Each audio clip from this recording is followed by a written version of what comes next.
Ada 3 desa lain lagi, 2 gereja. Kenapa banyak begitu? Karena orang itu mau gerejanya bersekte agama. Ketika kami melakukan dialog, mungkin dalam minggu depan ada lakukan lagi, minggu yang lalu ada juga. Ketika saya tawarkan, masuk aja ke gereja yang sudah ada di KPPI, tapi dia nggak mau karena cara beribadahnya beda. Dia dari golongan HKI, Kuria Kristen Indonesia, dia mau sendiri.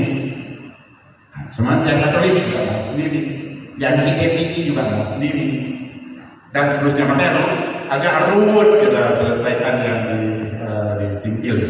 Itu kondisi di Singkil, dan kita mengira Aceh itu udah oke, Islam semua kan.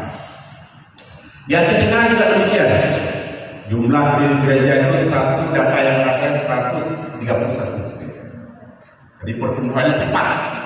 Anggota DPRK di Aceh Tengah ada 5 orang yang Kristen. Cepat pertumbuhan. Ini berbeda kondisi dengan di negara-negara juga. Tak ada kemungkinan mungkin Islam ini akan mencari tempat yang sesuai dengan kemajuan, dengan peradaban. Dia akan mencari tempat di negara-negara maju, negara-negara tinggal mungkin akan berubah barangkali. Oke, ini sekedar bandingan saja ya untuk mengejutkan kita bahwa yang terjadi di perbatasan itu sudah berbeda.